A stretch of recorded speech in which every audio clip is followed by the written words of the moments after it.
Weird things you can do in Magic the Gathering, Aetherdrift edition. Yes, I'm back with 11 weird and fun interactions with cards in the new set.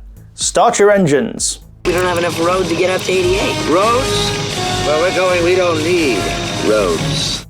We'll start with Exhaust, a new rider on activated abilities that means they can only be activated once. One way around this, however, is if a permanent gains an Exhaust ability by copying it, if they copy that ability again, it's an entirely new Exhaust ability. We can demonstrate this in MTG Arena. With Loot the Pathfinder in the graveyard, I can exile Loot with Mimeoplasm. By paying 2, Mimeoplasm becomes a copy of Loot with Loot's Exhaust abilities. I can activate the Draw ability on Mimeoplasm and we can verify that it is indeed exhausted.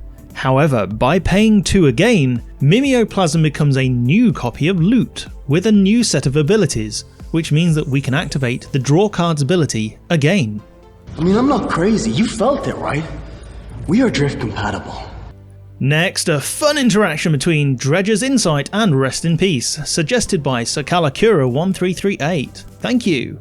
If you play a Dredger's Insight while a Rest in Peace is on the battlefield, you still mill 4 cards. However, these cards are instead put into the exile zone by Rest in Peace. The fun thing here is that due to Rule 701.13c, the rest of the Dredger's Insight ability can track these cards to exile, meaning you can select an artifact, creature or land and return it to your hand. Another mildly fun thing is that you can saddle anything that's a mount. It doesn't have to have a saddle ability. For example, here I have a Game Trail Changeling, which is all creature types, and an Alacrian Armory, which means at the beginning of combat on my turn, I can choose a mount and have it become saddled until end of turn. As you can see, the Changeling is happily saddled. This applies to any kind of creatures you can give the mount subtype to, even humans.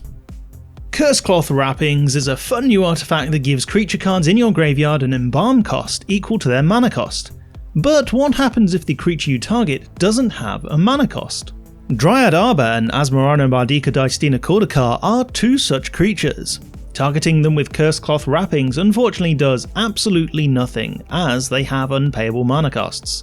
An equivalent here would be Past in Flames giving flashback to Crashing Footfalls. If a card with no mana cost gains flashback, it has no flashback cost. It can't be cast this way. Speaking of sorceries, Full Throttle is a new sorcery that adds additional combat phases after this main phase. But what happens if you cast that outside of a main phase? Well, the answer is basically sadness. Here I quicken Full Throttle during my upkeep, we pass to the first combat phase, and the second half of Full Throttle triggers. But no creatures have attacked this turn. And after the first combat phase, there are no additional combat phases. This is at least consistent with history. Fury of the Horde does a similar thing, and this ruling on it has been present since 2006. Gentlemen, start your engine! The new speed mechanic brings in an inherent triggered ability once you've started your engines. When an opponent loses life on your turn, if your speed is less than 4, increase your speed by 1. This triggers only once each turn. However, as this is a triggered ability, it can be copied. Both Abstruse Archaic and Lithoform Engine can copy this ability, meaning that you can go all the way from 1 speed to max speed in a single turn if you can copy the ability twice. For a speedy way to die in a fun and interesting way, we next go over to Helix from my Discord server, who suggested Ketramose and Toluz.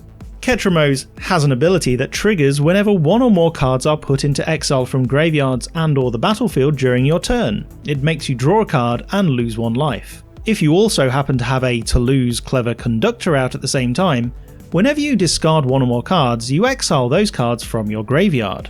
If you are discarding to hand size during your cleanup step, Toluz will trigger, exiling those cards from your graveyard. Ketramose then also triggers to make you draw a card and lose 1 life. Then the cleanup step happens again, and if you're still above hand size, which you probably are, you discard another card, which starts the cycle again. It's a fun way to lose to either life loss or decking in your cleanup step. Let's finish off with a block of interactions that are a little bit quirky. The new Oviya Automech Artisan puts creatures and vehicles from hand onto the battlefield and puts +1/+1 counters on them if they were an artifact. If they were an artifact due to entering the battlefield with a Mycosynth Lattice out, Oviya will still put the counters on, despite that card not being an artifact in your hand. Next, the Aetherspark has text on it to say, as long as it's attached to a creature, it can't be attacked. But what happens if it's being attacked and is attached to a creature at instant speed? This was Yellow Pie's question, and the answer is nothing happens. The attacking creatures aren't removed from combat, it's just a bit of a weird timing.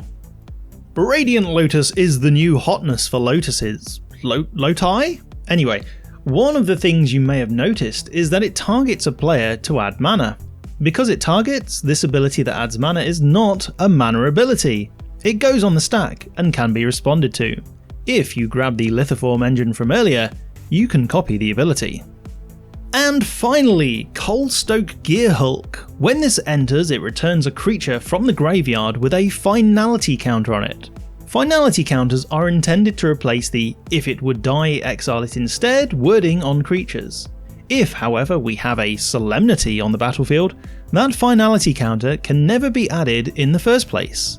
This means we can return a creature, and before it gets exiled with the end of the ability, we can sacrifice it so it goes to our graveyard instead of being sent to exile.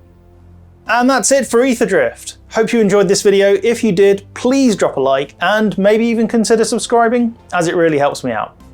I'll catch you in the next set.